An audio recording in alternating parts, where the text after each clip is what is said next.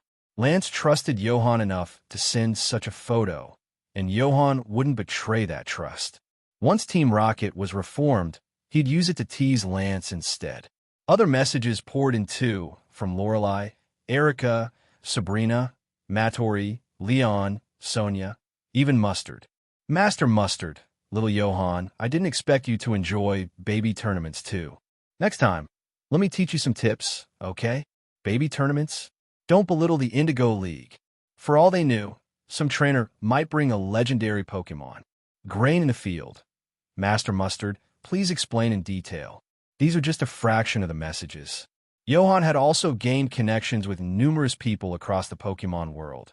Officer Jenny's, Nurse Joy's. He was building quite a network. After replying to everyone, Johan looked ahead. A series of stone steps climbed the mountainside, leading to the Indigo League's athlete village and the towering walls of the competition arena. At the top, a blazing flame burned bright, even under the sunlight. The sacred flame of Molters, who designed these ridiculously long stairs.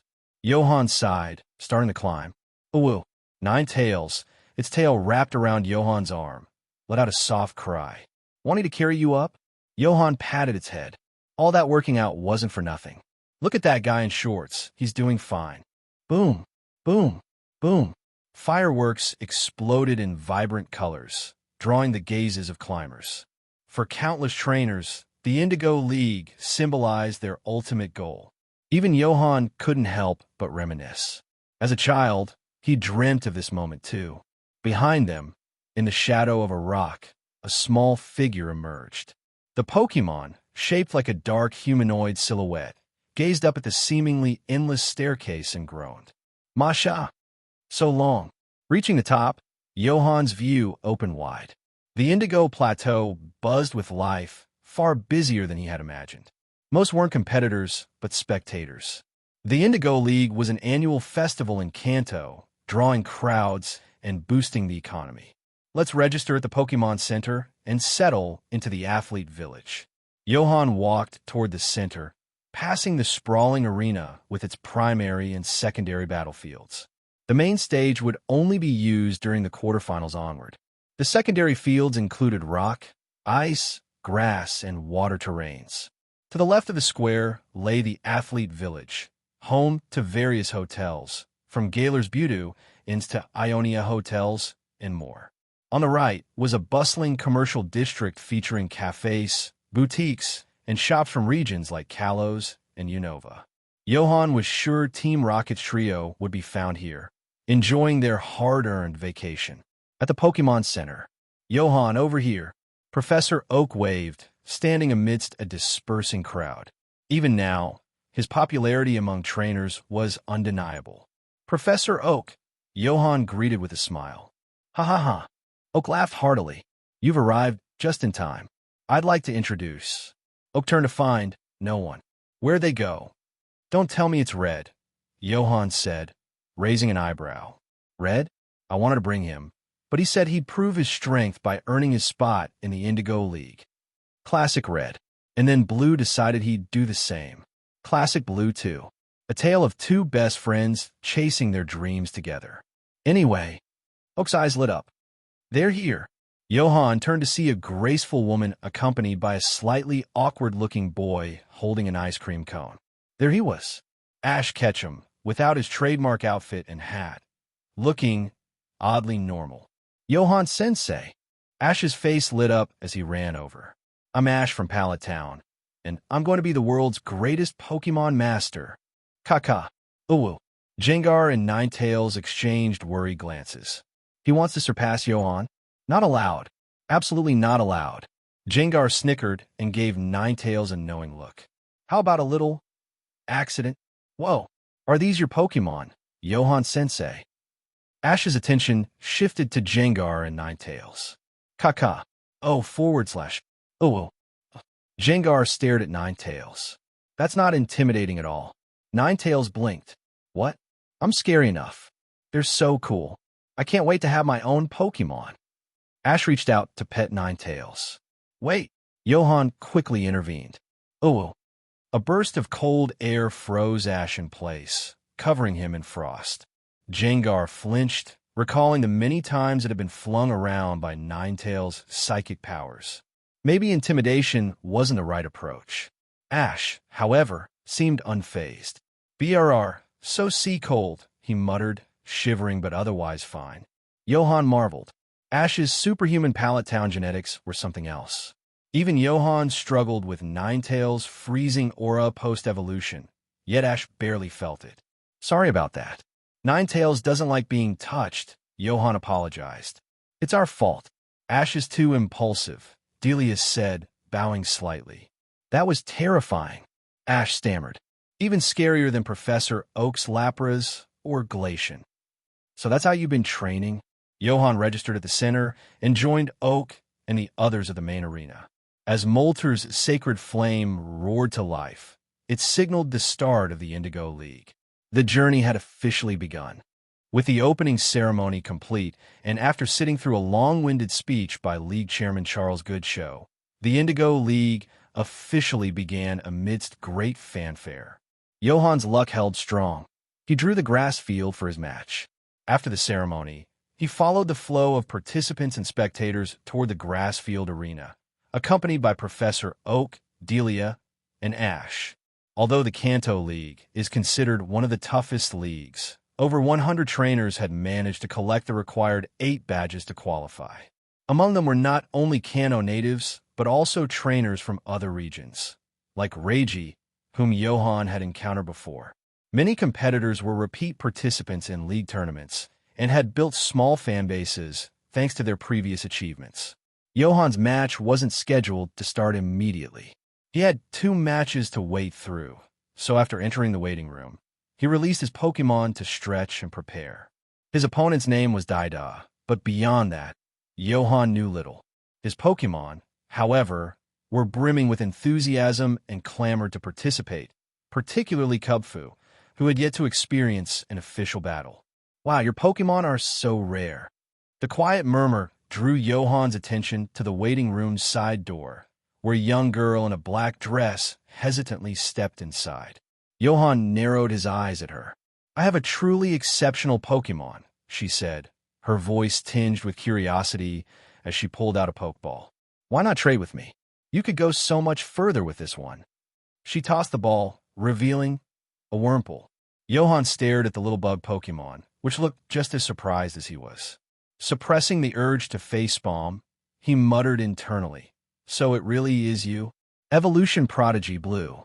He hadn't expected to run into her here, though upon reflection, it made sense given her personality and the tournament setting. How about it? This Wurmple is amazing. It'll be so ferocious once it evolves into a Beautifly or Dustox. Blue's attempt to charm was accompanied by a playful wink. Ferocious?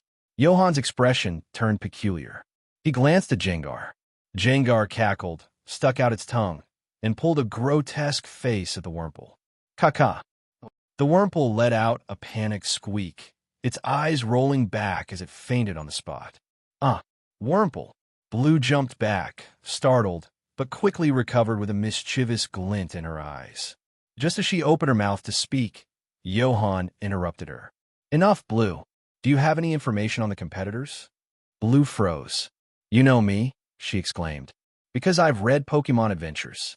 However, Blue's focus shifted quickly to Johan's question. She rummaged through her bag, producing a stack of cards. Who are you looking for? Someone named Ida, Johan replied. After a moment of flipping through cards, Blue grinned and pulled one out. Here it is.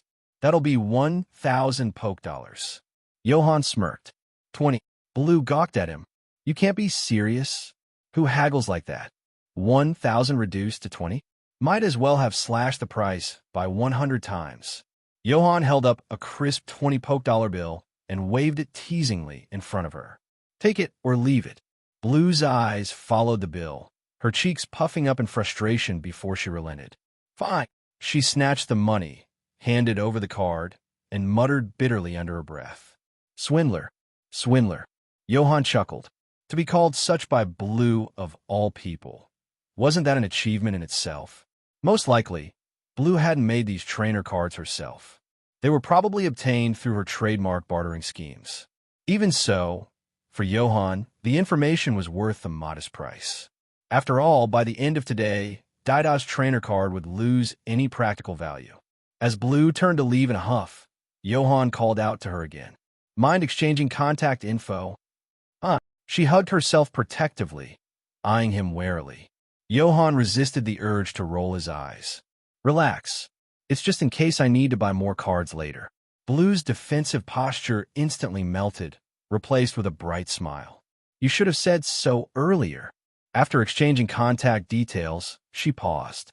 By the way, what's your name? Johan. Blue repeated his name under her breath as she walked away, off to swindle some other unsuspecting trainers. After her departure, Johan leaned back and mused to himself. Where Blue appears, Silver can't be far behind. 1 p.m., Grassfield Arena. Is it Johan Sensei's turn yet? Ash asked eagerly, his eyes glued to the display screen. Indeed, Professor Oak chuckled, amused by the boy's enthusiasm. Johan had garnered quite a bit of attention lately. His tactical teaching videos were one thing, but the ice sculpture competition in Kalos, involving Articuno, had catapulted his fame.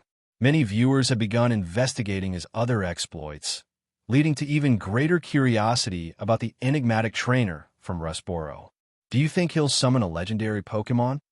Maybe Articuno? I heard rumors about him being involved with Zapdos recently in Vermilion City. These whispered speculations didn't go unnoticed by Blue, who was working the crowd. She froze mid-step, suddenly recalling Johan's earlier words and her own forgetfulness about asking how he knew her name. Now, though, she was fixated on the spectators' chatter. Wait, did I almost trade Wurmple for a legendary Pokémon? Meanwhile, Johan exited the tunnel to the battlefield, catching bits of the murmurs as he passed. So I'm the legendary trainer now? On the opposite side of the field stood Dida, a chubby, nervous-looking teen who was visibly sweating. Dida's mind raced. A Pokémon psychologist? An ice sculptor? A tactical expert? Why is someone like him competing here? The cherry on top? Johan's league registration listed him as a beginner trainer. If Johan brought out Articuno or Zapdos, Dida had already resolved to forfeit immediately. Both trainers, send out your first Pokémon. The grassfield matches were all 3v3 battles, with no substitutions permitted once a Pokémon fainted. Johan's choice was simple. Ku. Omega ZZZ. A snoozing Cubfu materialized on the field, facing Dida's Stantler. Wait, his Pokémon is asleep? Dida's eyes widened in disbelief. Ash was equally baffled. Professor Oak, why would Johan Sensei send out a sleeping Pokémon? Perhaps it was just tired, the professor replied with a calm smile. The referee signaled the start of the match. Dida seized his chance. Stantler, Zen Headbutt. Stantler charged forward, its antlers glowing with psychic energy as it barreled toward the napping Cubfu. However, just as the attack was about to connect, Cubfu dodge. Brick break. In a blur, the sleeping Cubfu rolled out of the way, its tiny paw glowing as it delivered a sharp karate chop to Stantler's neck. Bam! The deer Pokémon crumpled to the ground, knocked out instantly. Gasps echoed through the audience. What just happened? That Pokémon was asleep, wasn't it? Even Dida stood frozen in shock. Johan adjusted his glasses. Fighting type versus normal type. Isn't it obvious? Cubfu yawned, the bubble of mucus on its nose inflating and deflating rhythmically as it prepared for the next round. 3 flawless knockouts later, Dida had no choice but to accept defeat. Winner, Johan from Rustboro City. The crowd erupted with applause and laughter. Defeating 3 opponents while asleep. Do you even know how to play? Cubfu remained as composed as ever, quietly drifting off for another nap. To sleep, perchance to sweep. Don't be discouraged. The future is yours. As Johan shook hands with Dada in the center of the battlefield, he offered the young trainer some encouragement. Thank you, Johan-sensei. Hearing such kind words, Dada felt a bit better. After all, he was younger than Johan. The world is full of kind people after all. Pop! Kupfu's snot bubble burst. It rubbed its eyes and yawned as it finally woke up. Ku, is it my turn to battle now? Johan's eye twitched. Dada couldn't hear Kupfu's words, but its sleepy expression said enough. Seeing it, Dada froze, then his face crumpled. Tears welled in his eyes as he turned and ran. Come to think of it, while I may be younger than Johan, it's only by a few years. He's already a renowned Pokémon psychologist, strategy master, and researcher, while I can't even win against a sleeping opponent. This world is full of malice. Watching Dada flee, Kupfu tilted its head in confusion and turned to Johan. Ku, what's wrong with him? Johan took a deep breath. Kupfu, the ultimate psychological and physical crit machine. Its attacks didn't just take down Pokémon. They shattered the trainer's spirits too. Truly devastating. From the stands, the spectators had plenty to say. That was brutal. The lesson here? Never battle a teacher. More importantly, never battle a psychology teacher. This is why Johan-sensei is the best. Amidst the jokes and teasing, Johan's popularity surged even higher. His only flaw is that he's too quick, too efficient. It doesn't even look like he's trying. Johan couldn't help but agree. He hadn't exerted himself at all, yet his opponent had already fallen. Kupfu seemed to feel the same, if it had realized the match was already over. This victory secured Johan a spot in the top 64. For a first-time league participant, reaching this stage was an impressive feat. Few trainers achieved something as remarkable as Ash's top 16 finish in his first tournament, which was practically a miracle. Afterward, Johan joined Ash and the others to watch more matches, but finding them uninspiring, he decided to take his Pokémon for dinner instead. The plaza bustled with energy, not just from spectators, but also from fans without tickets, watching on large outdoor screens. These displayed rankings, match highlights, and the progress of various participants. From the Sinnoh region, Reiji sweeps his opponent 3-0. Unova's star trainer Gudrian and his Feraligatr are unstoppable, taking out challengers in one bite. Melee Island's Alima from Alola region has fans swooning, and his Gumshoe's sweeps too. Hearing Alima's name, Johan paused. Alima was the future captain of Alola's Melee Island and the first wielder of the EVZ. As one of the Alola Pokemon Academy's top graduates, he was someone to watch. Johan initially thought there wouldn't be too many familiar faces in this tournament, with Reiji being a rare exception. Yet here was another formidable trainer. Seems like I shouldn't let my guard down, Johan murmured to himself. After a pleasant dinner with Professor Oak and the others, Johan returned to his league-assigned hotel room. Spacious and comfortable, these accommodations were designed to help trainers bond with their Pokemon. Johan brought back some small cakes for his Pokemon, enjoying coffee on the sofa as they dug into their treats. The league's official website was flooded with tournament headlines, but one thing stood out. Still no signs of the rumored legendary trainer. As Johan passed a small, delicate cake to Ninetales, the fox Pokemon quickly devoured it in a single bite, pausing to lick Johan's hand. You're getting more dog-like by the day. Previously, Vulpix had daintily nibbled its food, but since evolving, it polished off cakes in one gulp. Its appetite and speed had grown exponentially. Ooh, Ninetales licked its lips, but its gaze carried a hint of disappointment. It's good, but not as good as what Big Sis Mate makes. Jengar, meanwhile, showed no such preference. With a quick flick of its tongue, the cake vanished into its maw. Kupfu, sitting with Dragonair and Tinkaton, scratched its head in confusion. Ku, did I really battle today? Tinkaton pointed to the TV, which was showing highlights of Kupfu's sweep. Cha, Dra, will it be our turn tomorrow? Dragonair seemed eager. You'll all get your chance, Johan assured them. He didn't know who tomorrow's opponent would be or what the battlefield would look like, but they'd be ready. Get some rest tonight, so you could do your best tomorrow. Johan clapped his hands, signaling bedtime. Kaka. Jengar eagerly ran to turn off the lights. Ninetales immediately burrowed under Johan's blanket, its tails wrapping snugly around itself as it sprawled across the bed. Evolved or not, it's still clingy.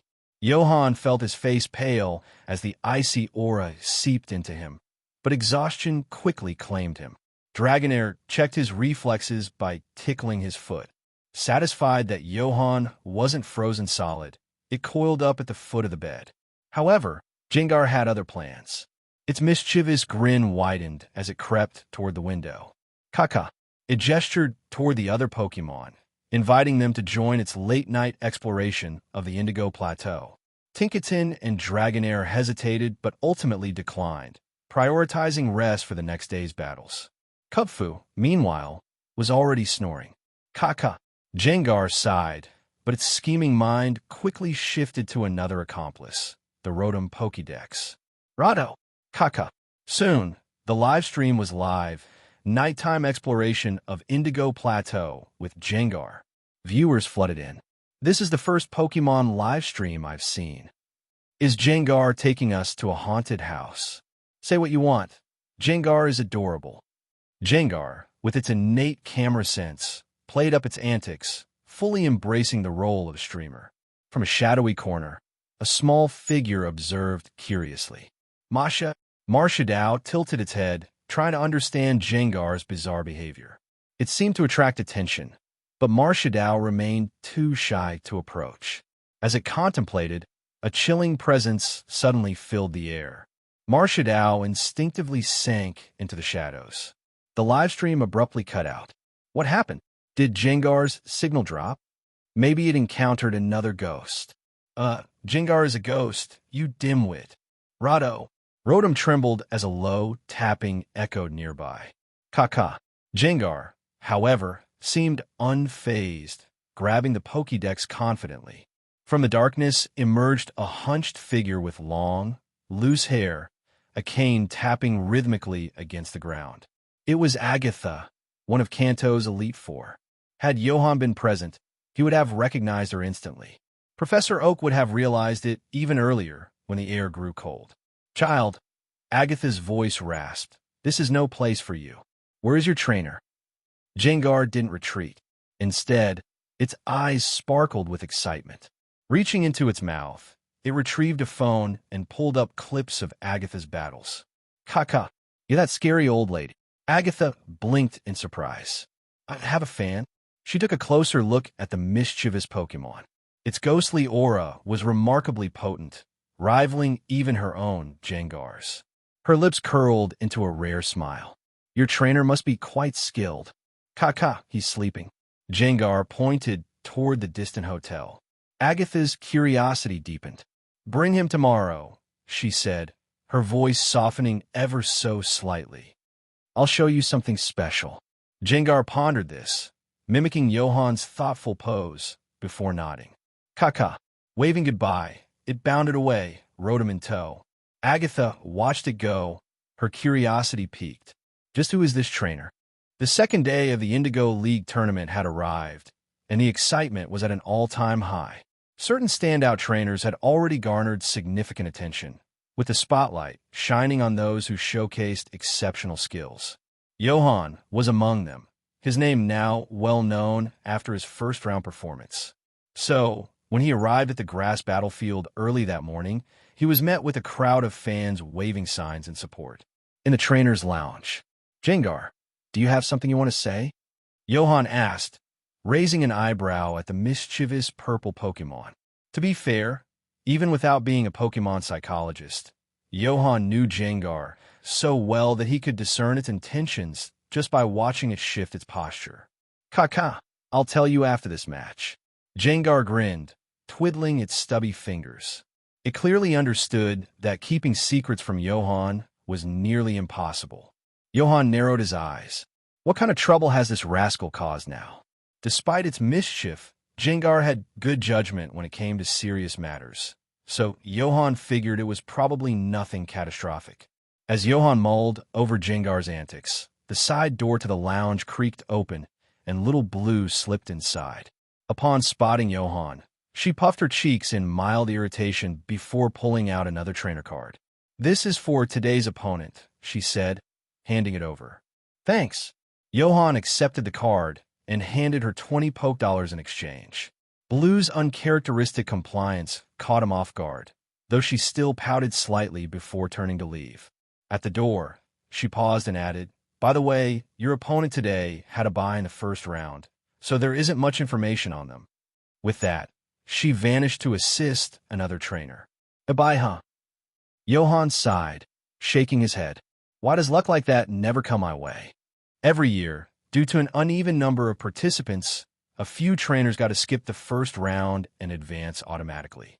Frankly, trainers who get a free pass like this shouldn't even be allowed in the tournament. Johan adjusted his glasses, a determined gleam in his eyes. "It's up to me to restore justice to this tournament."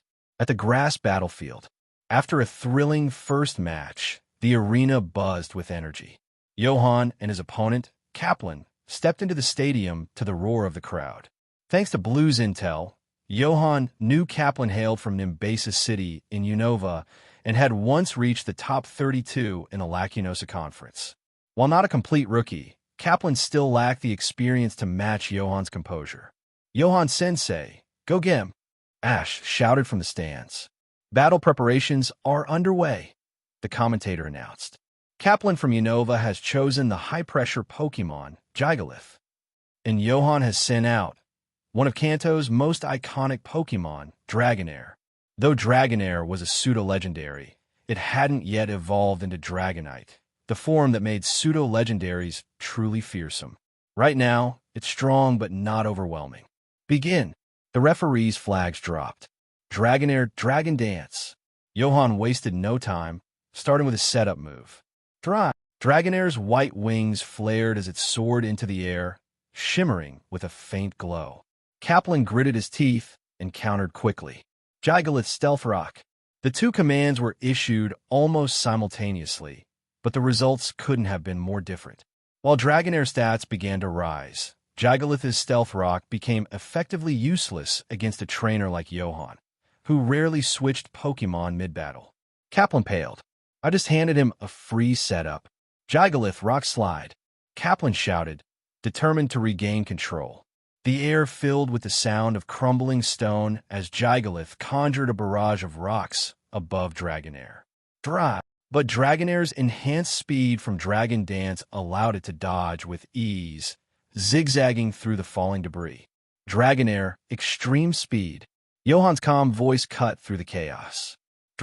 With blinding speed, Dragonair charged forward, striking Gigalith squarely and shattering its sturdy ability. "Gigalith, Stone Edge." Kaplan roared in desperation. "Dragonair, Aqua Tail." Johan responded coolly. Water swirled around Dragonair's tail as it spun gracefully, weaving through the cloud of dust and rock fragments. Crack! Dragonair's Aqua Tail slammed into the ground, shattering the jagged stones of Stone Edge before sweeping directly into Gigalith. Boom! The massive Pokémon toppled over, unconscious. Gigalith is unable to battle. The crowd erupted in cheers, mesmerized by Dragonair's powerful yet elegant performance. That was amazing. So graceful. That Aqua Tail could win a contest. Kaplan recalled Gigalith, his hands trembling slightly as he sent out his second Pokémon, Swanna. "The next Pokémon is Swanna, a symbol of grace," the commentator exclaimed. Kaplan winced. "Why does the commentary keep jinxing me?" "Swanna, Feather Dance," Kaplan commanded. White feathers fluttered down from Swanna's wings, aiming to lower Dragonair's attack. Johan smirked. "Dragonair, Thunder." Kaplan's eyes widened. No way it'll hit. But as Swanna tried to dodge, a golden bolt of lightning struck it mid-flight. Swanna plummeted to the ground with a charred cry. Swanna is unable to battle. The audience roared again. He got lucky with that hit. Wait, wasn't Dragonair's accuracy boosted by the rain? Johan-sensei's luck is insane. Kaplan clenched his fists, sending out his final Pokémon, Seismitoad. Seismitoad, Rain Dance. Rain began pouring across the battlefield, activating Seismitoad's swift swim ability and doubling its speed. Dragonair, Dragon Dance again, Johan said. Dragonair's glow intensified, its speed and power reaching frightening levels. Kaplan gritted his teeth. Seismitoad, Ice Punch. Dragonair, Draco Meteor. With its speed boosted to the limit, Dragonair spiraled upward, cloaked in blazing purple energy. It dove toward Seismitoad like a fiery comet, the rain parting around it. Boom! Seismitoad collapsed, leaving the battlefield silent except for the sound of falling rain. Seismitoad is unable to battle. Johan is the winner. The commentator's excited announcement was drowned out by cheers from the crowd. Another sweep? Johan Sensei is too ruthless. He's not playing fair, but I love it. Kaplan stared at his fallen Seismitoad, muttering bitterly, "He didn't even give me a chance." Dragonair soared triumphantly, flicking off the remnants of Seismitoad's ice punch like it was nothing. "There's no way I'm letting Kubfu outshine me." Back in the stands, Ash's eyes sparkled. Draco Meteor is so cool. With his flawless victory, Johan advanced to the top 32. Advancing to the top 32 with yet another 3-0 sweep. Johan's reputation soared to new heights. Of course, as the Indigo League tournament progressed, the level of competition would only get tougher. A flawless victory would not be so easy to achieve moving forward. Meanwhile, Johan had become a hot topic on the internet. I heard Johan defeated the former Galar champion, Master Mustard. Really? But Mustard hadn't lost in 18 years before that. Where do you think his Kupfa came from? Well, Mustard is getting old. Old or not, a champion is a champion. While rumors about Johan range from him owning the legendary birds to wielding mythical Pokémon, most of them have been playful exaggerations. But when the story of him defeating Mustard spread, backed by Kubfu as evidence, more people began to take his strength seriously. Some even speculated that Johan's skill might rival the Elite Four, or perhaps even surpass them. Returning to the Pokémon Center after healing Dragonair, Johan couldn't help but feel amused as he scrolled through the chatter online. I defeated Mustard? Sure, but does anyone know what Pokémon he actually used during that match? Johan was convinced that the rumors had been exaggerated, likely thanks to either his old principal or the Academy's vice principal, Martin. Well, they'd better give me a raise next semester. That afternoon, Johan followed Jengar to an unfamiliar location. Victory Road? He gazed at the massive white pillars lining the path, the intricate sculptures resembling pokeballs, and a majestic white staircase that led to a towering building at the top. His lips twitched. Are you kidding me, Jengar? You brought me here. Victory Road was the path leading to the Elite Four. Climbing these steps marked the beginning of a formal challenge to the league, requiring a trainer to defeat all 4 members consecutively without rest or outside aid. And only after defeating the current champion would one earn the title of champion themselves. This is a bit premature, don't you think? Though there were alternative ways to become a champion, such as receiving unanimous endorsement from the Elite Four and the reigning champion. Victory Road remained the primary and most respected path. In regions like Hoenn, Wallace had succeeded Steven without following this path. But in Kanto, where tradition ran deep, defeating the Elite Four and champion was the only way. Even Lance, who would one day become the champion, had struggled to earn the approval of Kanto's Elite Four, especially Lorelei and Agatha, the latter of whom had been particularly adamant in her resistance. Jengar, Johan muttered, staring at the imposing staircase.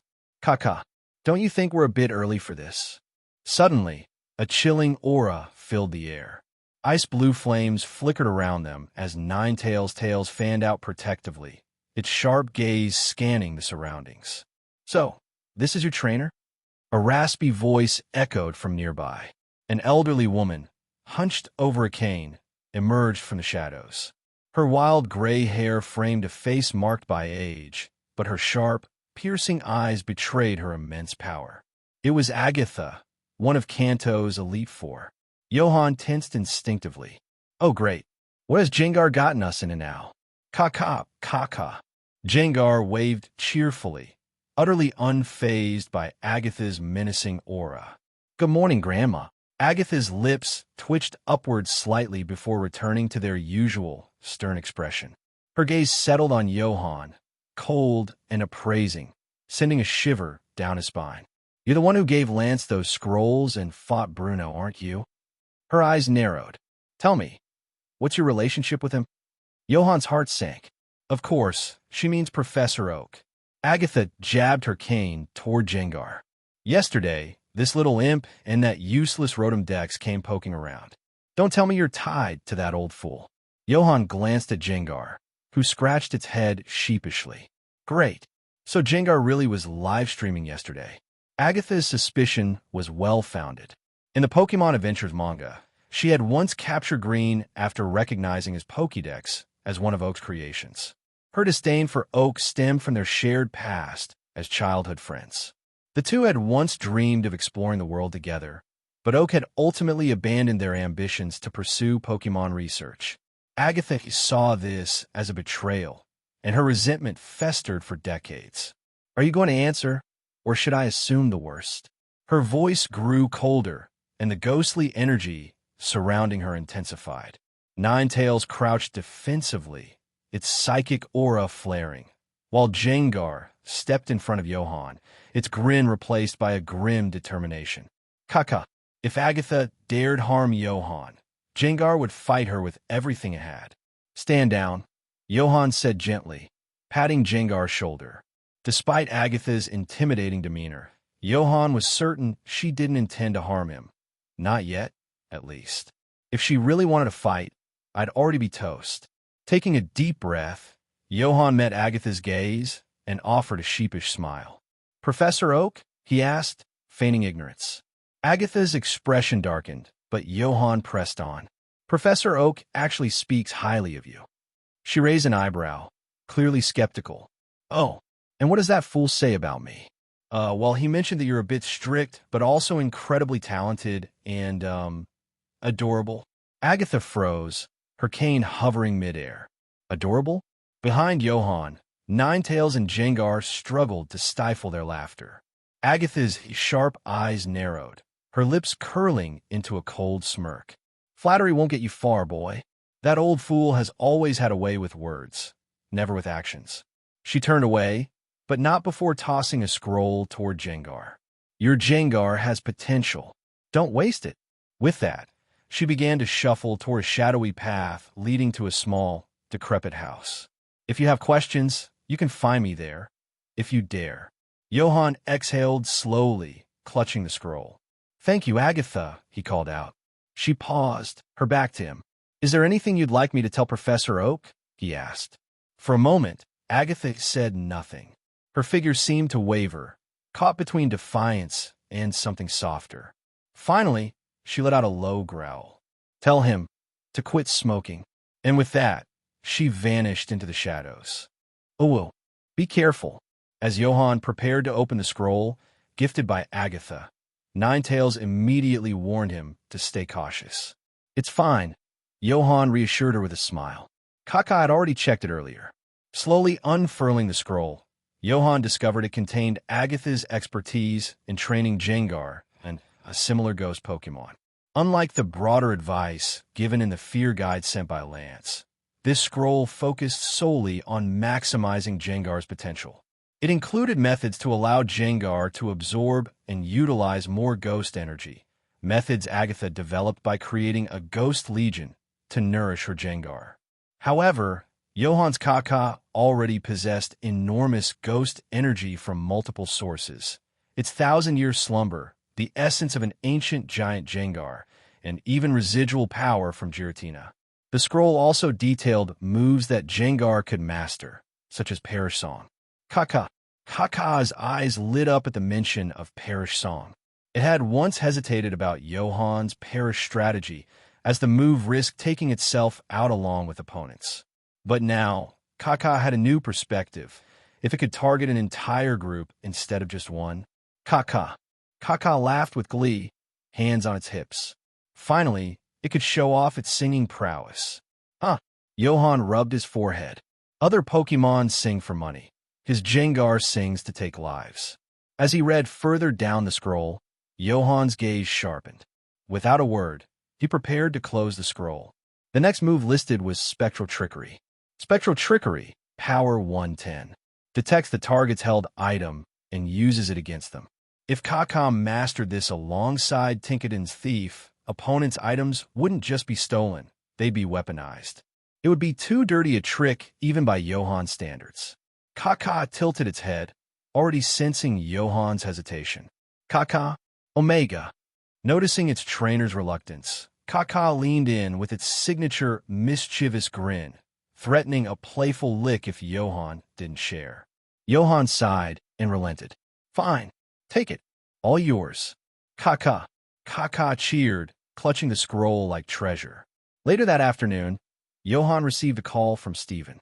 Teacher, we've arrived. Where are you? Soon after, Steven, Roxanne, and Flannery found him in the training area, keeping his Pokémon sharp. Already finished your exams? Johan asked with curiosity. Not entirely, Flannery replied candidly. We finished the battle assessments and came right over.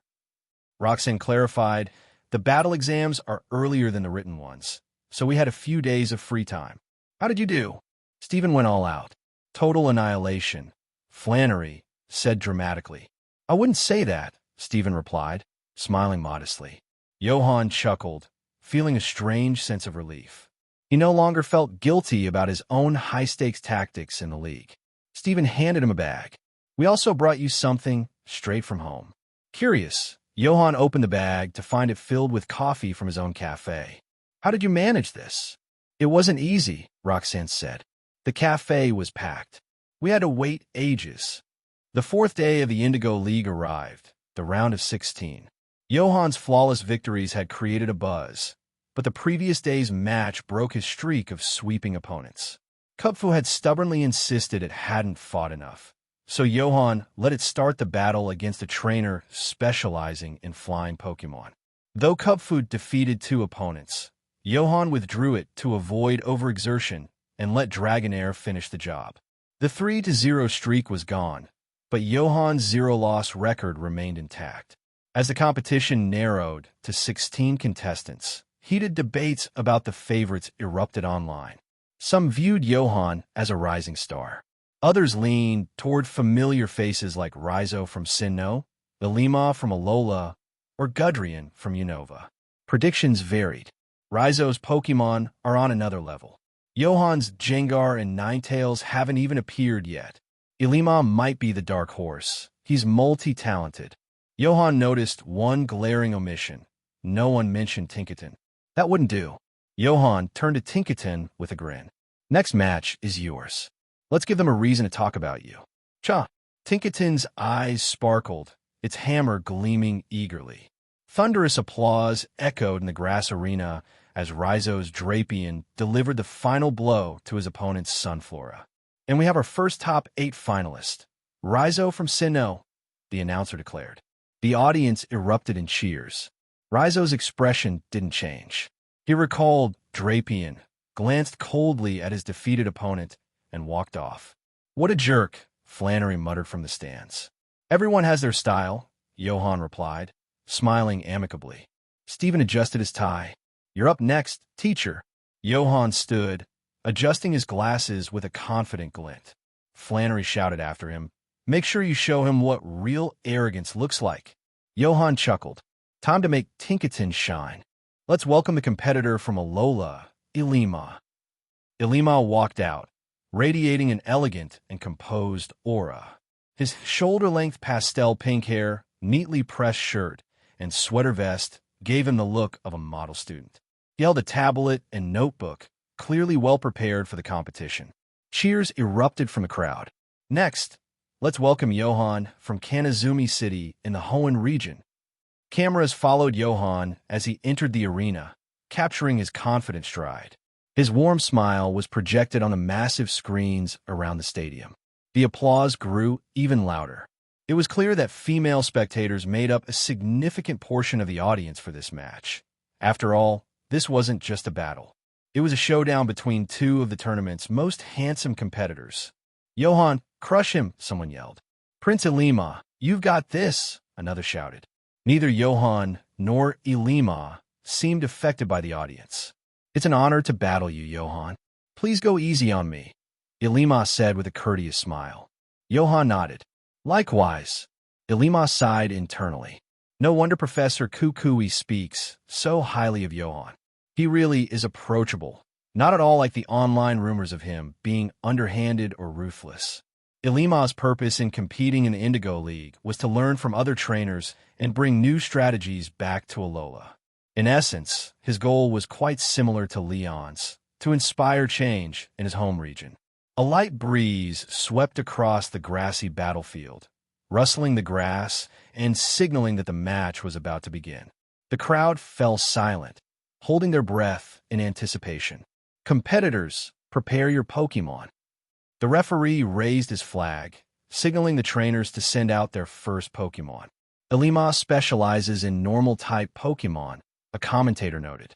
Johan's Kubfu would be the perfect counter, or perhaps his Dragonair, since normal types generally struggle against airborne opponents. Battles start. As the referee's flag dropped, Ilima tossed out his Pokeball. "Go Gumshoes!" The stern-looking Gumshoes crossed its arms as it appeared, its deep brown coat resembling a detective's trench coat. Its slicked-back fur and the missing chunk from one ear gave it an air of experience, like a seasoned detective who had seen it all. Johan chuckled to himself. The resemblance is uncanny. Ilima sends out Gumshoes, the same Pokémon that swept his first-round opponent. And Johan has chosen Tinkaton, Cha, Omega. The petite Tinkaton hefted her massive hammer onto her shoulder, creating a striking visual contrast. While Tinkaton wasn't as strong against normal types as Kubfu, her steel typing gave her a significant advantage in resisting their moves. Johan, with a smile, called for a swords dance to start things off. With a resounding thud, Tinkaton slammed her hammer into the ground, causing a faint tremor as crimson swords formed in the air around her. "Gumshoes, Jan." Ilima remained calm and collected. Ilima's signature sleep-kill strategy, the commentator explained. He used this to sweep his first-round opponent. Jan forces the target to fall asleep after a short delay. Jan was almost guaranteed to hit. If Johan had sent out Kubfu, he could have ignored the sleep-inducing effect. But Tinkaton? Fu! Gumshoes let out a long yawn, sending an invisible wave of drowsiness toward Tinkaton. Cha! Tinkaton, unfazed, charged toward Gumshoes with her hammer raised high. Ilima remained composed. He knew that most trainers would go on the offensive to capitalize on the time before their Pokémon fell asleep. Gumshoes protect. A green barrier shimmered around Gumshoes. Johan wasn't surprised. Yawn followed by protect was a textbook combo. He smiled faintly. Tinkaton, toss it. Cha! Tinkaton grinned mischievously, gripping her hammer tightly before hurling it through the air like a missile. The hammer smashed into Gumshoes' barrier with a deafening crash. Boom! The protect shattered, and the hammer rebounded back toward Tinkaton, who effortlessly caught it. Brick break. Without missing a beat, Tinkaton leaped forward, bringing her hammer down with devastating force. Crash! The ground shook as Tinkaton's hammer struck, sending debris flying in all directions. The audience felt the shockwave from the impact. When the dust settled, Gumshoes lay unconscious in a crater, eyes swirling. The crowd fell silent for a moment. Then, what insane power! How heavy must that hammer be? That's not just strength, that's monstrous strength. Even Steven couldn't help but marvel. Teacher's Tinkaton. I doubt even my Agron could lift that hammer. Ilima's composure wavered slightly, but he quickly gathered himself. Johan's Tinkaton had been hit by Yawn. She was on the verge of falling asleep. Go, Kangaskhan! Ilima's second Pokémon appeared, a towering Kangaskhan with her baby peeking out of her pouch. Kangaskhan, Fire Punch! The mighty Pokémon charged forward, fist engulfed in flames. Tinkaton blinked sleepily, her eyelids growing heavier. The audience watched anxiously. Subbing out Tinkaton would be the best option, but Johan made a surprising call. Tinkaton, take a nap. Cha! Omega, zzz. Tinkaton yawned, leaning against her hammer and closing her eyes. As Kangaskhan's fiery punch landed, Tinkaton's hammer absorbed the blow. The hammer didn't budge. Kangaskhan, stunned, stared at the hammer. Not a single scorch mark. Ilima clenched his fists. Kangaskhan aimed for Tinkaton directly. "Sorry," Johan said with a grin. "Tinkaton is the hammer." Tinkaton heavy slam. At Johan's command, Tinkaton woke up instantly, grabbing her hammer with both hands. She swung it in a wide arc, slamming it into Kangaskhan with earth-shattering force. Boom! Kangaskhan flew across the field, crashing into the arena wall with a deafening thud. The audience sat in stunned silence. Then, Johan's Tinkaton just woke up and launched a nuke. That hammer. Is that even legal? Ilima stood frozen. Wasn't Johan supposed to be a tactical genius? Where was the strategy? This was pure brute force. Gritting his teeth, Ilima sent out his final Pokémon. Eevee. The adorable Eevee took the field, determined despite the odds. Some audience members couldn't bear to watch. Eevee. Quick attack into return. Eevee glowed with white energy, charging at Tinkaton with all its heart. Cha! Tinkaton's eyes sparkled. She loved a good clash of wills. Ice began to coat her hammer as she prepared a chilling ice hammer. With a playful grin, Tinkaton met Eevee's charge head-on. Crash! The hammer smashed down, leaving the field in ruins. Eevee is unable to battle. The winner is Johan from Kanazumi City. The crowd erupted. He's back. Johan swept another match. Violence. Absolute violence. Tinkaton's a beast. I need one. Tinkaton ran back to Johan, proudly carrying her hammer. Cha-cha. Omega. Johan patted her head. Good job. You're a tournament star now. Tinkaton giggled, basking in the applause. Ilima approached with a strained smile. Johan, Professor Kukui wants to invite you to be the head of battle studies at Alola Academy. Johan raised an eyebrow. I'm not interested in teaching battles. Ilima added, you can set your own salary. Johan coughed. Let's discuss this later. In the evening, Johan dined with Stephen, Flannery, Roxanne, and Professor Oak's group at a hotel near Indigo Plateau. It was a casual gathering to chat and enjoy the lively atmosphere, but it also served as a small celebration of Johan making it to the quarterfinals. Those celebrating this early might seem premature. Advancing to the top 8 was indeed a big milestone. For most trainers, especially first-time competitors, reaching the top 8 was a major achievement. From this stage onward, all matches would be held in the main arena and broadcast live across all platforms by the league. Unlike the preliminary rounds, where matches in different arenas split viewership, the main arena only had one channel for live coverage. In other words, the viewership would at least quadruple. Johan, having lived in a world where traffic is king, understood better than anyone what such exposure could bring. Even something as simple as endorsing a product, like Leon did, could yield massive profits. With increased fame and supporters, opportunities to participate in minor tournaments or exhibition matches would also roll in, bringing in considerable funds. Many champions like Cynthia, Diantha, and Lorelei derived a significant portion of their income from such events. But more importantly, from the top 8 onward, all matches would be full 6v6 battles. The difficulty would spike dramatically. Some trainers who shone in 3v3 battles might struggle in 6v6, simply because of the greater number of Pokémon they needed to train and rotate. According to Johan's research, only one other top 8 finalist was a first-time league participant besides him. That trainer wasn't highly regarded by most people. Johan, however, was an exception. Some people had previously speculated that his Kubfu and Dragonair were his strongest Pokémon. But after witnessing his Tinkaton's sheer destructive power during its one-hammer sweep, those doubts vanished. In fact, many now believe that Tinkaton was stronger than Dragonair, and certainly stronger than Kubfu. Naturally, this led people to speculate how powerful Johan's Ninetales and Jengar might be. Given the circumstances, a small celebration seemed fitting. Even Lorelei, who had just wrapped up an exam, came to join them. And as for who would pick up the bill, no one needed to. The hotel belonged to Steven's family. Johan, can you teach me how to train my Pokémon? Ash asked, his face smeared with cake, eyes sparkling with excitement. Already passionate about becoming a Pokémon master, Ash's desire grew even stronger after watching Johan's matches. He dreamed of commanding his Pokémon with the same calm confidence, achieving those effortless sweeps.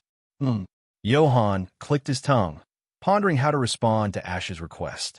After some thought, he said, Ash, as someone who's been through this, let me give you a few pieces of advice. Ash nodded eagerly. First, never release your Pokémon without a good reason. Ash tilted his head in confusion. Why would he release his Pokémon for no reason? Who would be bored enough to do that? Second, if you leave a Pokémon somewhere and promise to pick it up later, do it as soon as possible. Of course, I wouldn't want to be apart from my Pokémon for too long. Ash clenched his fists with determination. Johan chuckled and continued. Third, if you have the chance to step in yourself, don't always rely on your Pokémon to do the fighting. Ash scratched his head, utterly perplexed by Johan's advice. What kind of suggestions were these? Still, he trusted Johan's strength and wisdom, so he nodded in agreement. Most people present took Johan's words as a joke. Only Professor Oak seemed to be deep in thought, casting a curious glance at Johan. Had Johan noticed something special about Ash?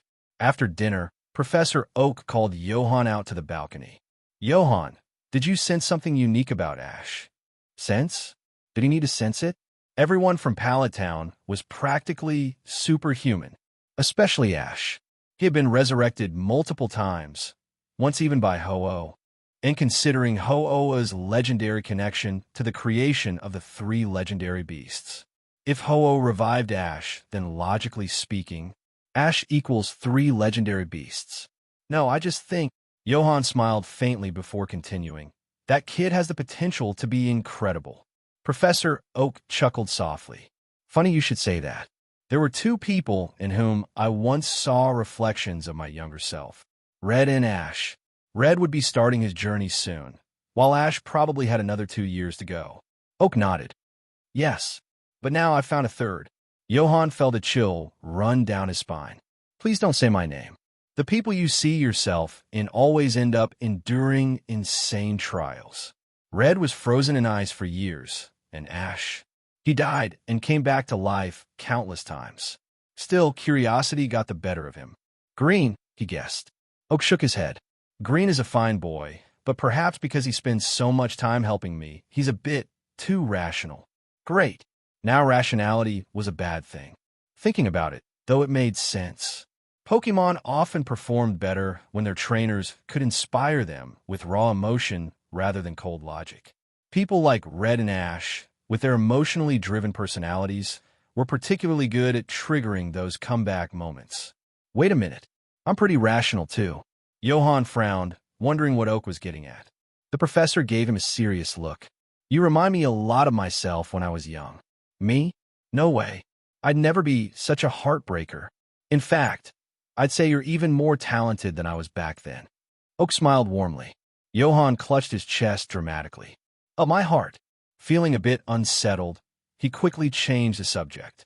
By the way, Professor Oak, I ran into Chrysa recently. Oak froze for a moment, his expression turning complicated. His lips parted slightly before he carefully asked, How?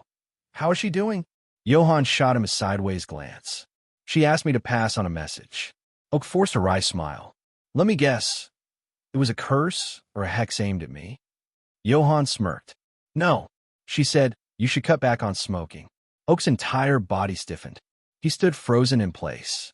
Satisfied, Johan took a deep breath and headed back inside, leaving one final remark. Maybe you should visit her sometime.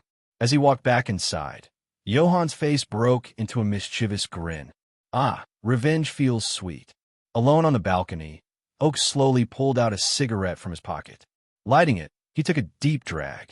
The soft glow illuminated his conflicted expression. Puffs, the 5th day of the Indigo League tournament. The schedule was intense, with one round completed almost every day, a real test of both trainers and Pokémon's endurance. Today marked the semifinals. The venue had moved to the main stadium, where the sacred flames of Moltres burned brightly. The crowd's enthusiasm was at an all-time high. Today, we have some very special guests joining us. The announcer hyped up the audience and viewers alike. Please welcome the esteemed Professor Oak, a leading figure in Pokémon research. Next, the fighting-type Elite Four member from Kanto, Bruno. And finally, the gym leader from a Critique City in Johto, Morty. Each name was met with roaring applause. At first glance, Morty seemed the least notable of the three. However, those in the know understood his strength. If he had accepted the league's invitation to become an Elite Four member, someone else would have had to step down. Bruno was arguably the weakest of the three in terms of seniority. In the trainer's lounge, Johan watched the broadcast with a wry smile. Most of them are familiar faces. Professor Oak? No need to say more. As for Bruno, he and Johan had exchanged contact details after their sparring match and occasionally chatted about combat techniques. Though, most of their conversations went like this. Bruno, Johan, I'm bored. Want to spar? Johan, no. Bruno, I didn't get my rage candy bar today. I'm pissed. Fight me? Johan, nope. Bruno, spar? Johan, still no. Bruno, fight? Johan, you're up first today, and your opponent is tough. Blue slipped into the lounge, sneaking in with her usual stack of trainer cards for sale. After paying 20 poke dollars, Johan glanced at his next opponent's card. His quarterfinal match would be against Melanie, a psychic-type specialist from Coumarine City in Kalos. She had trained under Olympia and had previously reached the semifinals of the Lumiose Conference. A tough opponent indeed, Johan mused. I'll need to take this seriously. Blue almost dropped her snack. Wait, you weren't serious before. Psychic types. Jengar had a disadvantage. Not that Jengar couldn't fight, but might make the audience uncomfortable. Johan rubbed his chin thoughtfully. Let's play it safe this time. After all, making it to the semifinals guaranteed a payout of at least 2 million poke dollars. For 2 million, playing it safe sounded like a great plan. The crowd erupted. A true, thunderous wave of cheers filled the enormous stadium as Johan and Melanie walked into the arena for their quarterfinal match. The oval-shaped stadium was packed to the brim with spectators, their collective roar crashing like a tidal wave. Bang, bang, bang. Brilliant fireworks exploded in the sky, signifying the grandeur of the upcoming battle. Johan Sensei, you've got this. Melanie, show them what you've got. Both trainers had their fair share of fans in the crowd. Melanie, dressed in a robe resembling a magician's cloak, stood with a serious expression. She had previously been stopped in the semifinals of the Lumiose Conference in Kalos. This time, her eyes were set on the championship. And now, standing before her was likely the strongest opponent she'd ever faced. Johan adjusted his monocle and smiled warmly. Give it your best shot. You've got this. Melanie's tense expression softened, and she nodded firmly. For some reason, standing before Johan, she felt as though she were speaking to her mentor. That gentle tone of encouragement reminded her of a senior trainer guiding a junior. Though it felt a little strange, she did feel more relaxed. Professor Oak, is this Johan's first time participating in a full 6v6 rotation battle? Bruno asked from the VIP box, arms crossed, his voice as deep as ever. Professor Oak chuckled. Yes, it is. It reminds me of when I first entered a tournament myself. Full rotation battles put more pressure on trainers, Bruno noted, recognizing the subtle praise Oak had for Johan. I believe he'll handle it just fine, Oak said confidently. Morty, sitting quietly in his wheelchair, glanced at the two of them.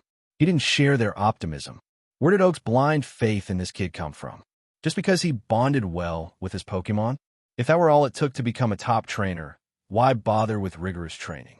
Dubbed the Winter of Morty, he was a firm believer in harsh discipline and keeping a respectful distance from Pokémon to maintain a purely professional relationship.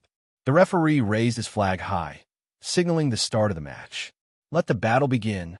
Melanie flicked her magician's robe and gracefully tossed out her Pokeball. Go Soul Rock. The orange, rock-like Pokémon floated in the air, its 8 jagged rays extending outward, resembling a miniature sun made of stone. Solrock, the meteorite Pokémon, a rock/psychic type with levitate. The commentator explained enthusiastically. On Johan's side, a burst of red light materialized into a striking figure. Oh, : plus. A majestic Alolan Ninetales appeared on the battlefield, its pure white fur glistening like freshly fallen snow, and its 9 tails gracefully fanned out, shimmering under the sunlight. Its elegant form captivated the audience, rendering the stadium utterly silent for a moment. Then, like a dam breaking, the crowd erupted into wild cheers. So beautiful! This is Ninetales? She's stunning. Finally, Johan Sensei's 4th Pokémon. Ninetales is on the field. The flood of compliments and admiration perfectly captured the visual impact of Ninetales' entrance. Owu ////////. Despite being a little shy, Ninetales was slowly getting used to performing in front of large crowds. Melanie narrowed her eyes. An Alolan Ninetales? No glaring type disadvantage. This should be a fair fight. Solrock, Stealthrock. Knowing full well that rotations were inevitable in a 6v6 match, Melanie set up her trap early. Chunks of floating rocks shimmered into existence across the field before vanishing from view, ready to damage any Pokémon Johan might switch in later. Simultaneously, Johan gave his command. Ninetales Aurora Veil. With a soft hum, Ninetales conjured a protective barrier that sparkled under the stadium lights, reducing both physical and special damage taken by her team. Both sides are playing cautiously, focusing on long-term strategies, the commentator noted. Is this a sign that Johan will show us his more calculated, defensive style today? Flexible strategies. He can be both aggressive and defensive. That's Johan Sensei for you. Melanie smiled slightly, sensing a mutual understanding. Solrock, Cosmic Power. As Solrock glowed with the energy of the cosmos, boosting its defensive stats, Melanie planned her next move. If she could keep stacking Cosmic Power and then baton past the boost to her next Pokémon, she could dominate the match. However, a blur of white fur dashed towards Solrock with surprising speed. What? Ninetales wasn't using a special Ice-type move? Even with the snowstorm supporting her, she's going for a physical attack? Melanie had already prepared to counter an Ice Beam with a Fire Spin. But in the blink of an eye, Ninetales was upon Solrock, her 9 tails gleaming with a metallic sheen. The tails coiled together, forming a hammer-like shape reminiscent of Tinkaton's weapon.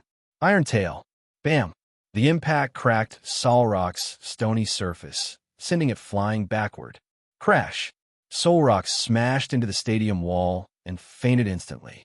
The entire stadium fell into stunned silence. The commentator's mouth hung open, unable to process what had just happened. 1 second he was discussing Johan's defensive approach, and the next, bam, it was over. Oh, epsilon equals, angry face.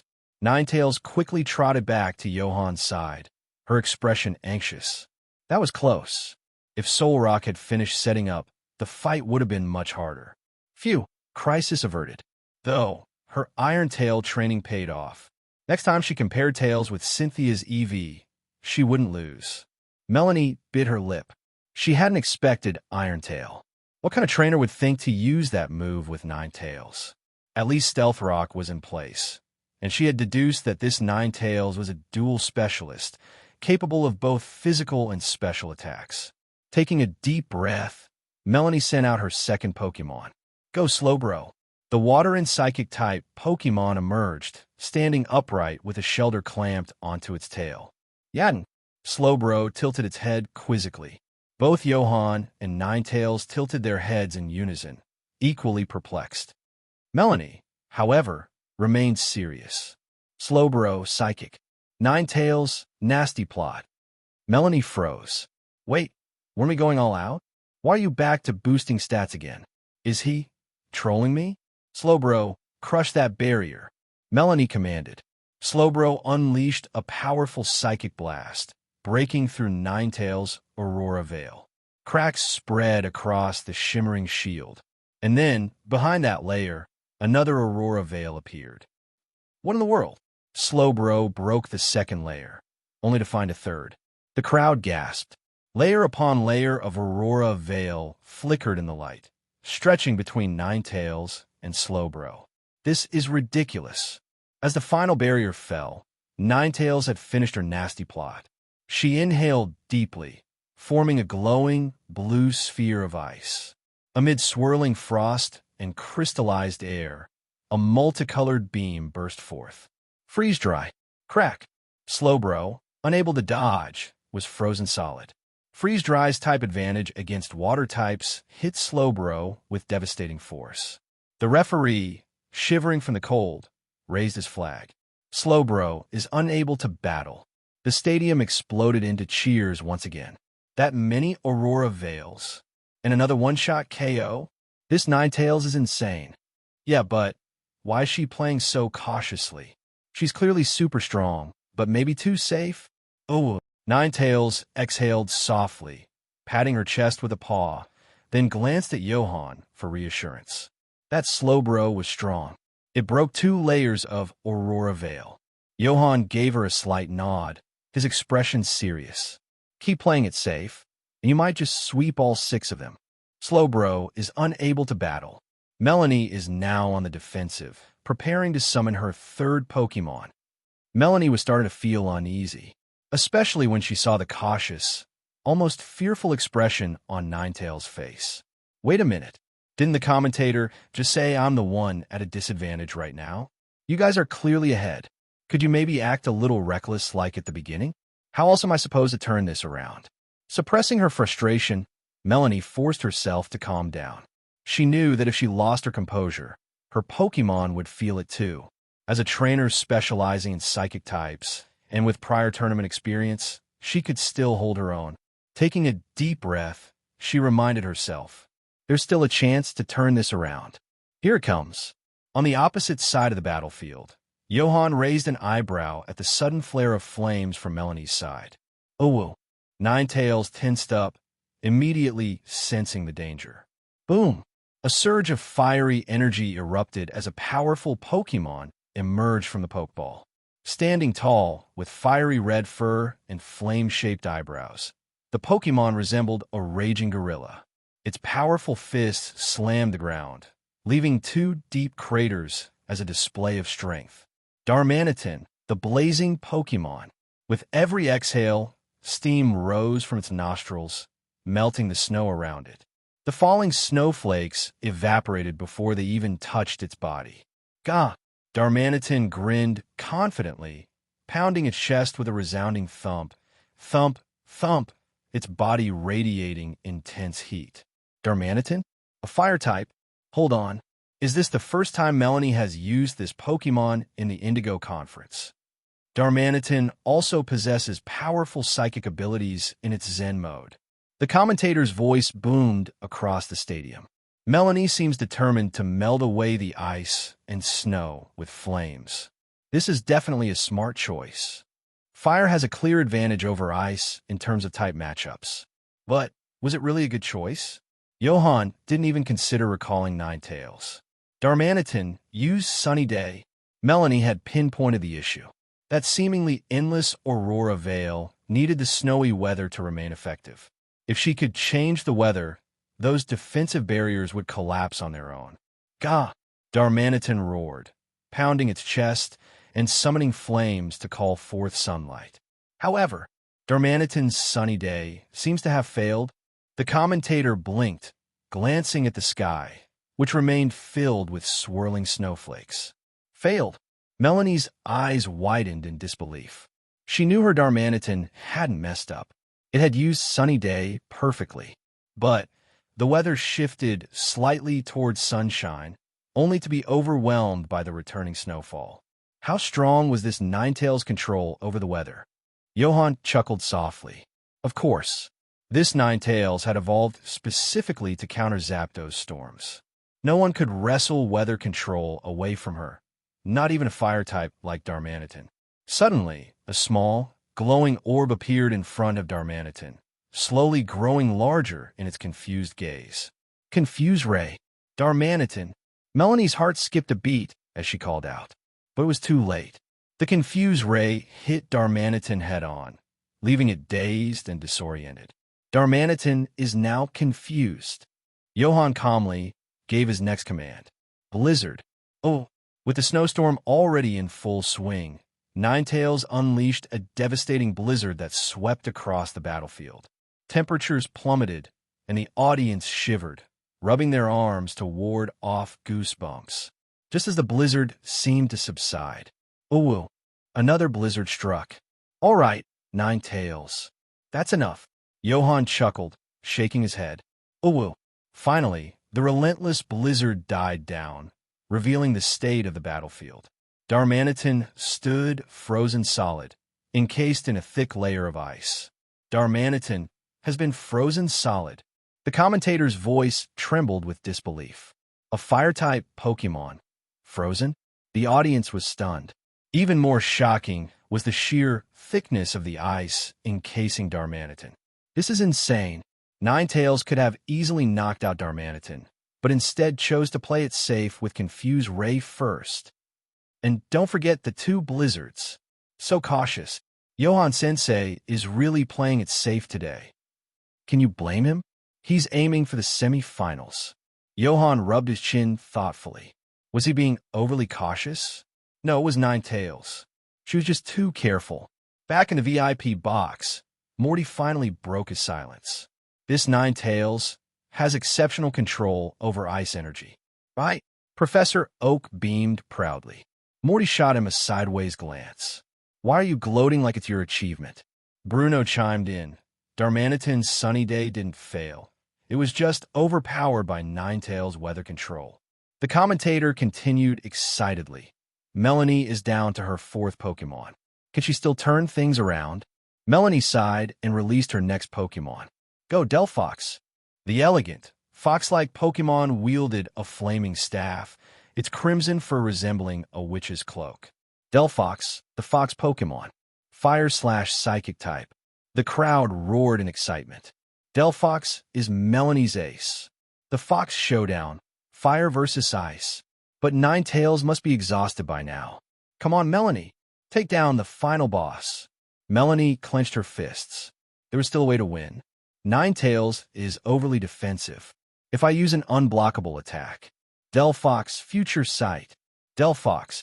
Waving its staff, Delphox's eyes glowed as it glimpsed future events, planting a powerful psychic attack that would strike from another dimension.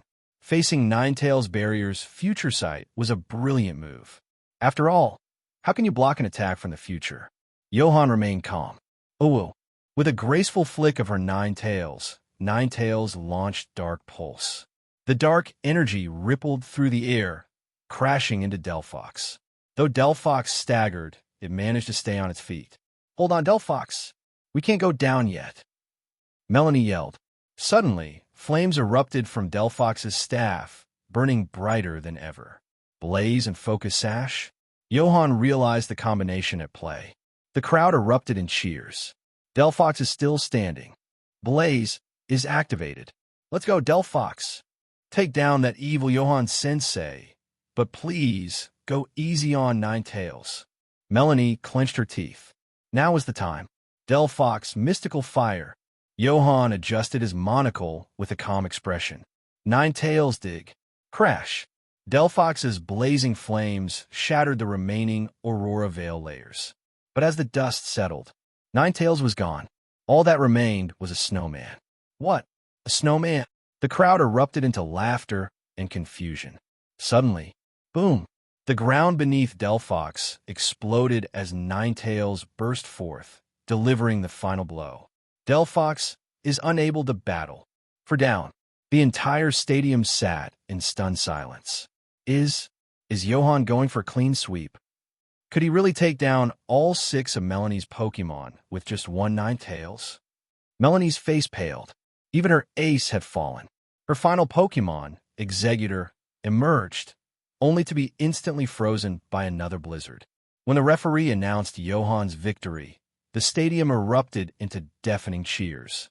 Oh, Ninetales pranced over to Johan, playfully tackling him to the ground. That was close. We almost lost. Johan sighed. Ninetales, you do realize you have teammates, right? But as he looked at her proud expression, he couldn't help but smile. Forget it. Being cautious worked out just fine. After all, a clean sweep? That's just a matter of effort. Ooh. Little Ninetales let out a soft breath and affectionately licked Johan's cheek. No matter what, this battle had been thoroughly satisfying for her. Though, she was a little tired now, especially from Delphox's future sight attack. If not for Ninetales' own decent psychic abilities that managed to block part of the psychic onslaught, things wouldn't have gone so smoothly afterward. This proved, once again, being cautious and steady is absolutely necessary. Otherwise, pulling off a 1 versus 6 sweep wouldn't have been so easy. Rest for now. Johan gently rubbed the little fox's increasingly silky head. You've done an outstanding job today. With that, he took out a luxury ball and recalled her, planning to visit the Pokémon Center shortly to help her recover. Johan-sensei, you're incredible. You stopped playing fair, haven't you? First, it was 1 versus 3. Now it's straight to 1 versus 6. Johan-sensei, I want to have your babies. Sorry, not interested in having babies with guys. As Johan walked toward the players' tunnel, the crowd in the stands was still buzzing with excitement for the incredible battle. A 1 versus 6 sweep had set a new record for the Indigo Conference this year. At the same time, more people began to realize, this guy doesn't belong in this tournament. He should be competing in the Masters Division or at least against gym leaders. What is he doing here? Treating the Indigo Conference like a beginner's cup? Some even rushed to the league's official website to look up Johan's trainer profile, only to be utterly shocked. Wait, hold up. The guy who just pulled off a 1 versus 6 sweep in the quarterfinals is still classified as a junior trainer.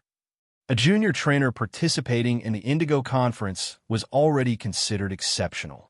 But pulling off a 1 versus 6 sweep? That was downright absurd. As Johan made his way through the tunnel, he ran into Melanie, who had just suffered a crushing defeat. She looked a bit dejected. Understandable. Getting swept in a tournament, especially by a single Pokémon, wasn't exactly a pleasant experience. Seeing her like this, Johan couldn't help but feel a little apologetic. After all, his little Ninetales did get a bit carried away during the battle. Ahem. Breaking the awkward silence, Johan patted Melanie on the shoulder with a serious expression. You were excellent out there. Don't doubt yourself. The future is yours. Melanie's expression softened slightly. She nodded and said, I'm fine. My teacher already called me. Teacher? Right? Melanie's mentor was Valerie, the gym leader of Laver City in Kalos. That's good to hear, Johan replied. Melanie continued.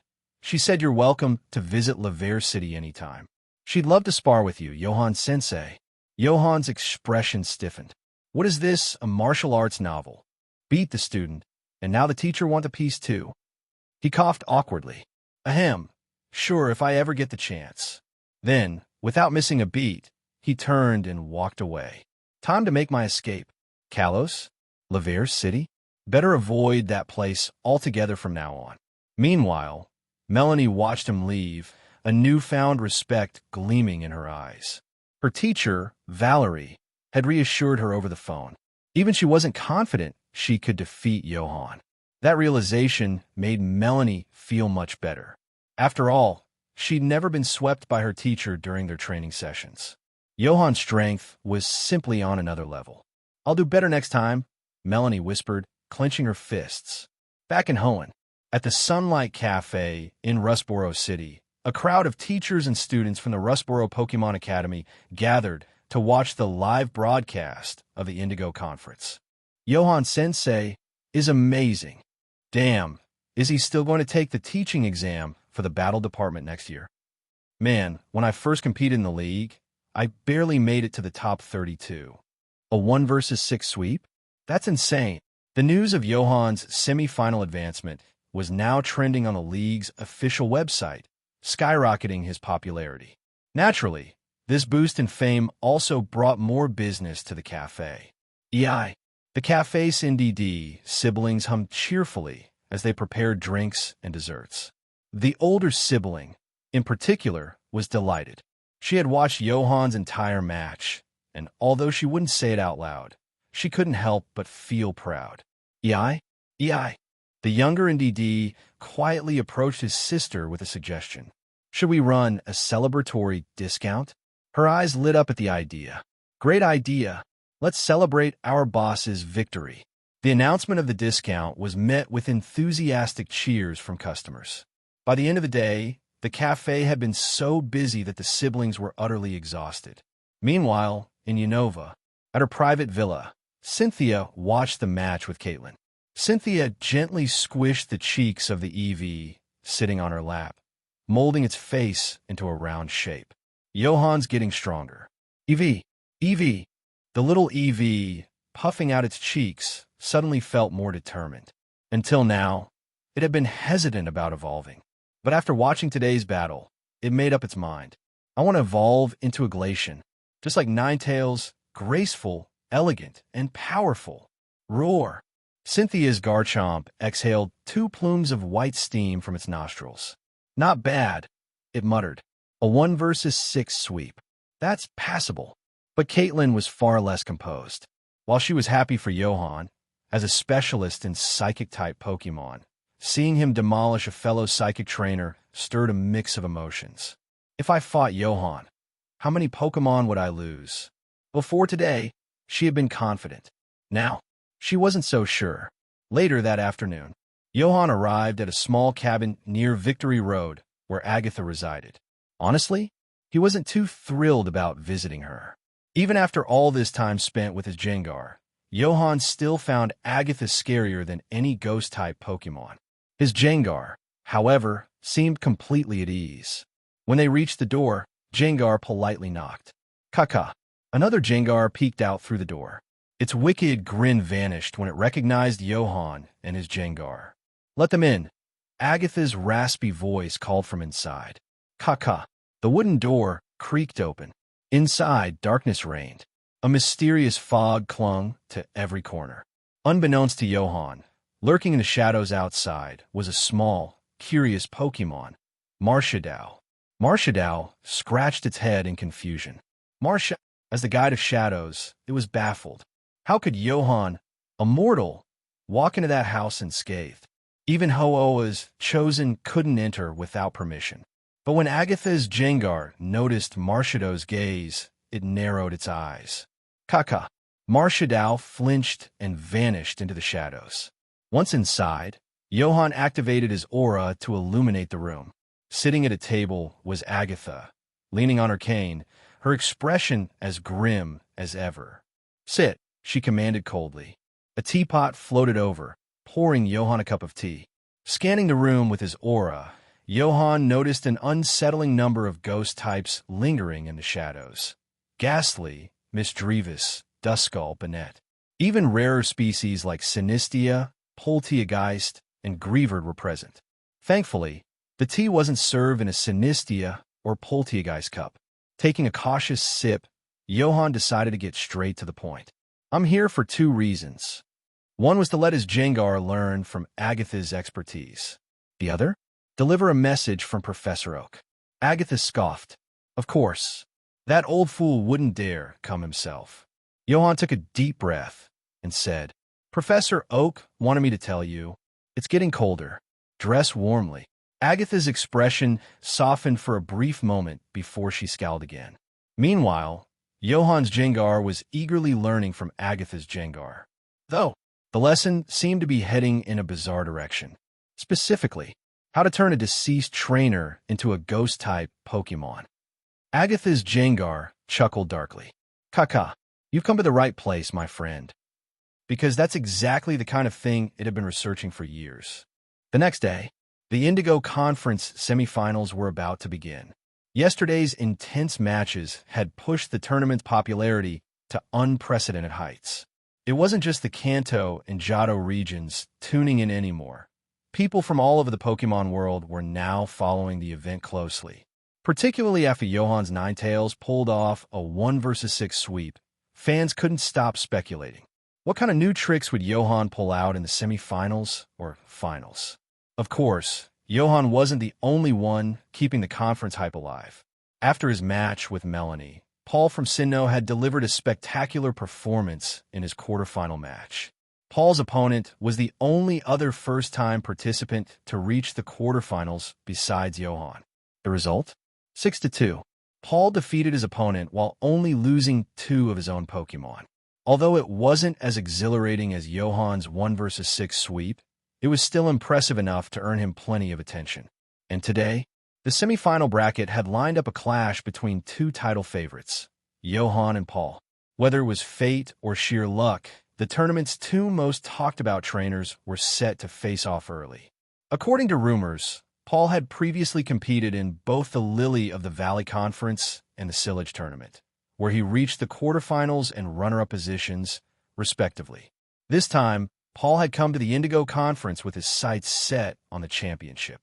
However, Paul's personality was often criticized.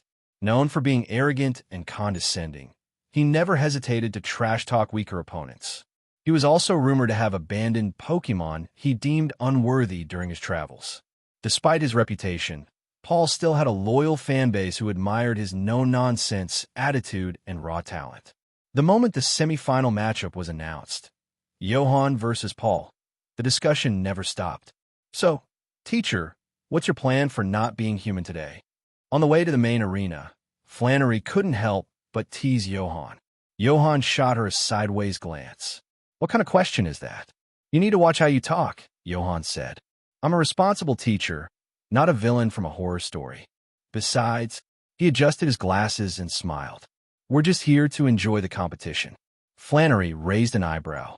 Sure. Enjoy the competition. Except, everyone knew Johan had been sweeping the tournament like an absolute beast. Meanwhile, Roxanne offered a more serious comment. Paul is strong. He's no pushover. Stephen chuckled at her remark. Strong? Sure, but that doesn't mean Johan will need more than a fraction of his strength. Suddenly, Ash pointed excitedly toward a figure in the distance. Hey, look, it's Paul. Walking toward the arena alone, hands in his pockets, was none other than Paul himself. His cold, aloof demeanor made heads turn. Ash's loud voice caught Paul's attention. He stopped and glanced toward Johan. Johan, Paul said in an icy tone, I hope you give it your all. I don't want to win the championship without a challenge. The bystanders collectively gasped. Was that trash talk? Flannery couldn't hold back her anger. You want to battle me first? Paul gave her a dismissive glance and walked away without a word. Ugh, that guy is insufferable. Flannery fumed. Even Stephen and Roxanne frowned at Paul's arrogance. Meanwhile, Ash rolled up his sleeves. I'll take him on right now. Johan reached out, holding Flannery by the arm and pressing his palm to Ash's head. Calm down, Ash, Johan said with a chuckle. You'll cross paths with his little brother someday. As for Paul's provocation, Johan remained calm. He adjusted his glasses and smiled. As a teacher, I can't put beating people up on my to-do list. Some passing spectators overheard Johan's words and couldn't help but admire his professionalism. This is why Johan Sensei is so respected. But if anyone knew Johan well, like his Jengar, they'd spot the mischievous glint in his eyes. He asked for a serious match? Johan smirked. Well, I'll just have to take him seriously then. Jengar cackled. Kaka. Finally, it's my time to shine, right? The main arena. The stadium was packed to capacity, and the crowd's excitement had reached a fever pitch. The first semi-final match was coming to an end.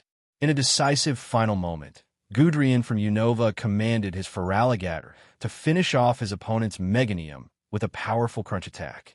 6-4. Gudrun had made it to the finals. As the crowd roared in approval, the announcer's voice echoed through the stadium. Next up, the second semi-final match.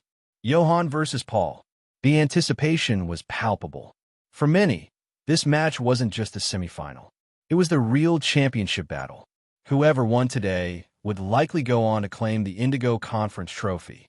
Across the Pokémon world, people gathered to watch. At the Rustboro Pokémon Academy, students and teachers filled the lecture hall to catch the live stream. Tea the Sunlight Cafe. The NDD siblings worked tirelessly to serve the bustling crowd. In Unova, Cynthia and Caitlin watched intently from their villa on Olive Armor.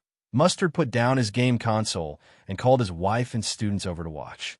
Back in the arena, the announcer's voice boomed. Let's welcome our next competitor, Johan from Rustboro City, Hoenn. The crowd erupted into deafening cheers as Johan stepped out of the tunnel, dressed in a sleek black suit and wearing his signature monocle. Johan Sensei, go get him. Johan Sensei, destroy him. The sheer volume of support made it clear. Johan's fanbase far outnumbered Paul's. Paul, however, remained stone-faced. I want a real battle, he said coldly as he locked eyes with Johan. As you wish. Johan's gentle smile never wavered. Paul threw his first Pokeball. Go Honchkrow! The big boss Pokémon emerged in a flash of light, its dark feathers gleaming under the stadium lights. The crowd murmured in recognition. Paul's Honchkrow had already earned a reputation for its impressive 1-versus-3 sweep earlier in the tournament. Meanwhile, Johan didn't throw a Pokeball. Instead, a shadow stretched out from his feet and slithered onto the battlefield. Kaka. Wearing sunglasses, Johan's Jengar emerged from the shadows with a wicked grin. Removing its shades, Jengar glared at Paul's Honchkrow. It's time for Jengar Sensei to start class. Johan's choice is Jengar, making its tournament debut. The commentator's voice boomed across the arena as the mischievous Jengar materialized from Johan's shadow. In the guest panel, Fitzwilliam raised an eyebrow upon seeing the Jengar. This Jengar, he murmured. It gave him an unsettling feeling, almost like the Jengar belonging to Chrysa, but even more unique. Professor Oak chuckled knowingly. Oh, Jengar? That's interesting. Let's see how it performs. Paul wasted no time. Honchkrow, Tailwind. Tailwind was a strategic opener in many battles, from 6v6 to 3v3 rotations or doubles. Increasing the team speed could grant a trainer the all-important first move advantage. The move Tailwind doubled the speed of all Pokemon on Paul's side for several turns, a crucial setup strategy.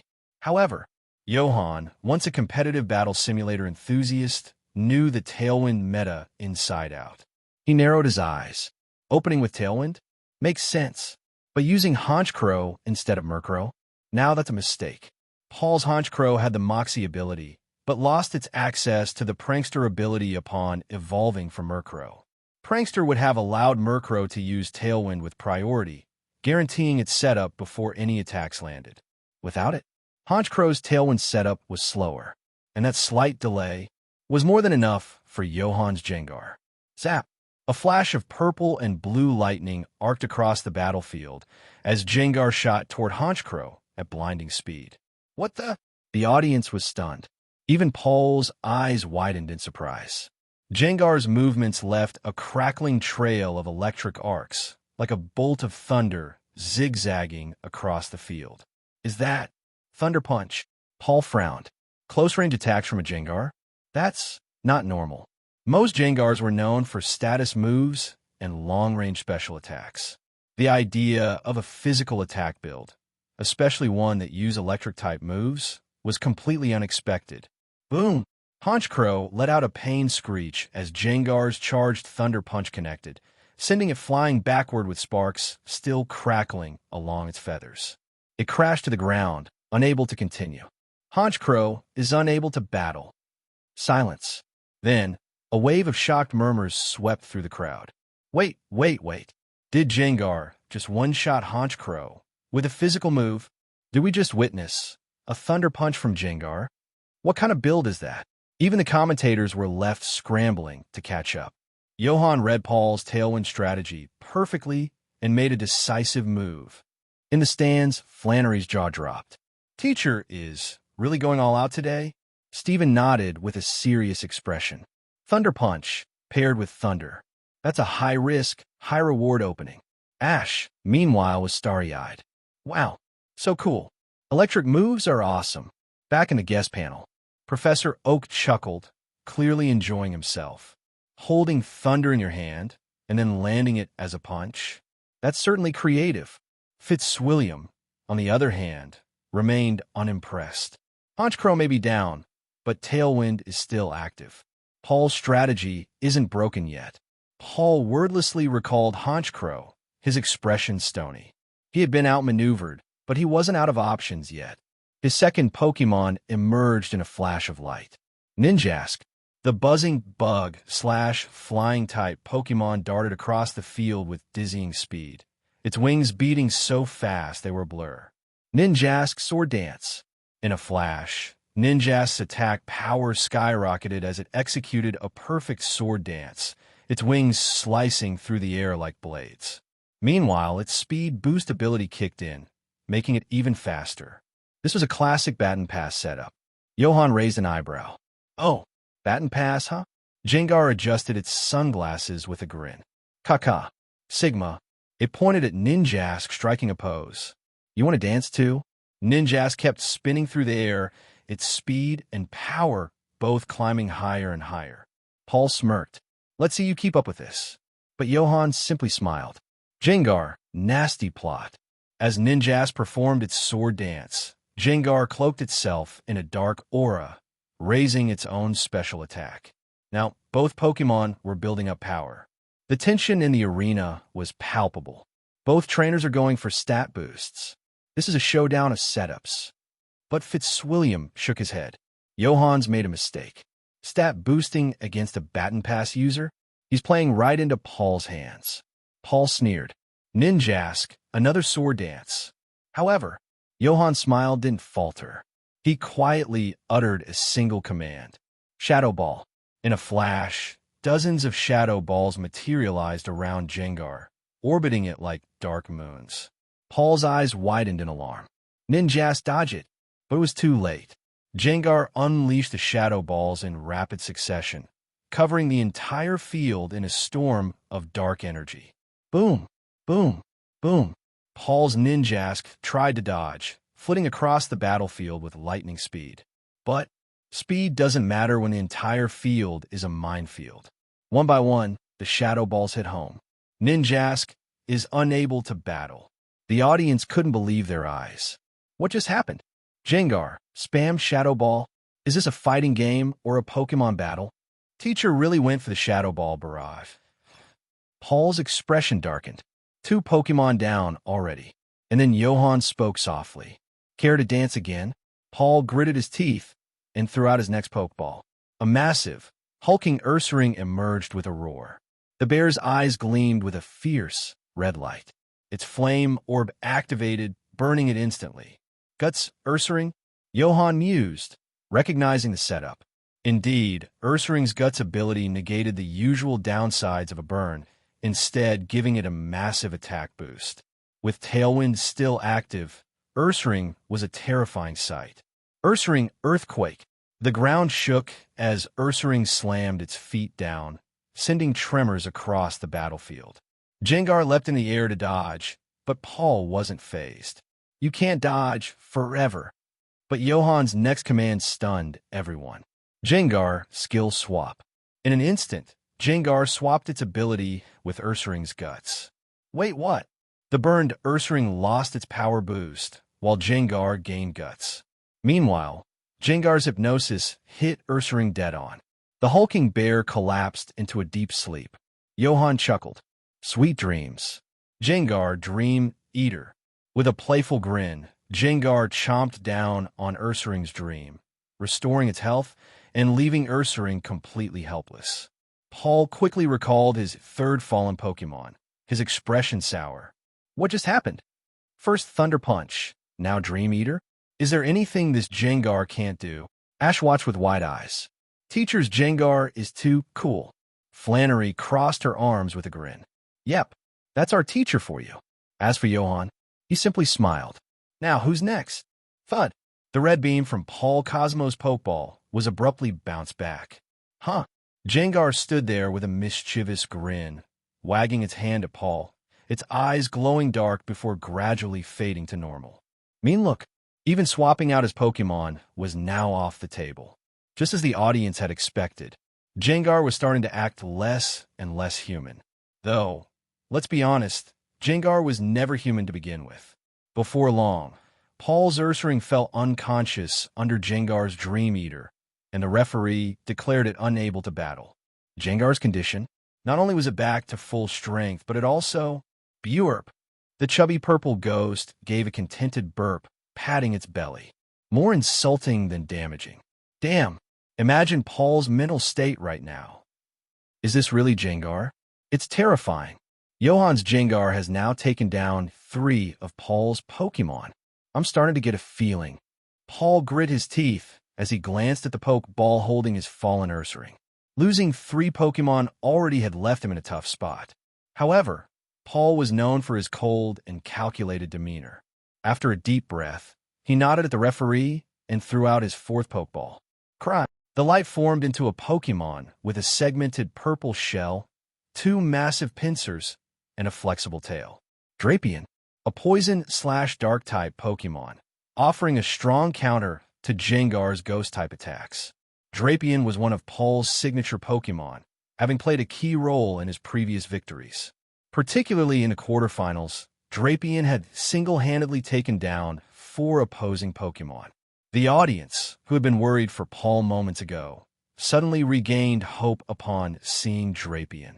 Jengar, do you want to take a break? Johan asked. Kaka. Jengar gave Johan an incredulous look. Take a break? After just 3 rounds? Absolutely not. Johan sighed, rubbing his forehead. I'm worried we'll get mobbed by angry fans when we leave the stadium.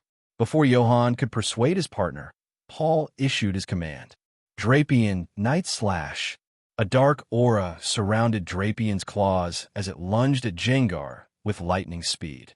Night Slash, a dark-type move, had a high critical hit rate, especially dangerous when combined with Drapion's sniper ability. Sniper. Critical hits deal 2.25x damage instead of the usual 1.5x. Paul had also prepared Drapion with the scope lens item to further increase its critical hit rate. Every hit Drapion landed was almost guaranteed to be a devastating critical. If Jengar took a direct hit, wham! Drapion's pincers made contact, but Jengar vanished into thin air. A substitute?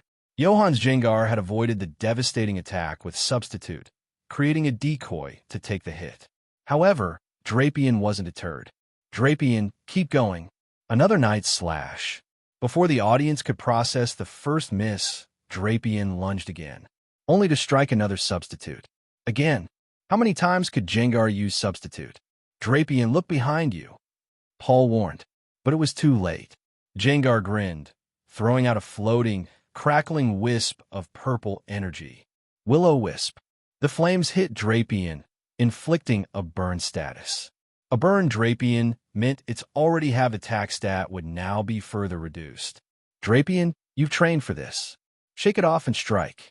Drapion roared in frustration, but it was clear that the combined effects of paralysis, confusion, and burn were taking their toll. Johan's strategy is relentless. Finally, after an exhausting series of failed attempts, Drapion collapsed, unable to continue. The crowd erupted in whispers. Johan's Jengar has taken down 4 of Paul's Pokémon already. He hasn't lost a single one yet. Are we witnessing another 6-0 sweep? Even Paul, known for his composure, looked visibly shaken. With trembling hands, he sent out his 5th Pokémon. Electivire. The burly, yellow and black electric-type Pokémon stood menacingly in the arena, crackling with electricity from its twin tail-like appendages. It was Paul's secret weapon, the one Pokémon he had kept hidden throughout the tournament. Finally, Johan will be forced to switch. No way Jengar can handle Electivire in its current state. Yet Johan made no move to recall Jengar. Why isn't he switching? Is Johan really going to let Jengar face Electivire head-on? Electivire, Electric Terrain. Paul wasted no time activating Electric Terrain, covering the battlefield with crackling golden sparks. Under Electric Terrain, no Pokémon could fall asleep, nullifying Jengar's hypnosis strategy. Jengar is in trouble now. Or so the crowd thought. Johan, however, remained calm, smiling as he gave his next command. Jengar, Pain Split. In an instant, Jengar shared its remaining health with Electivire, cutting its opponent's stamina in half while fully restoring its own. Silence.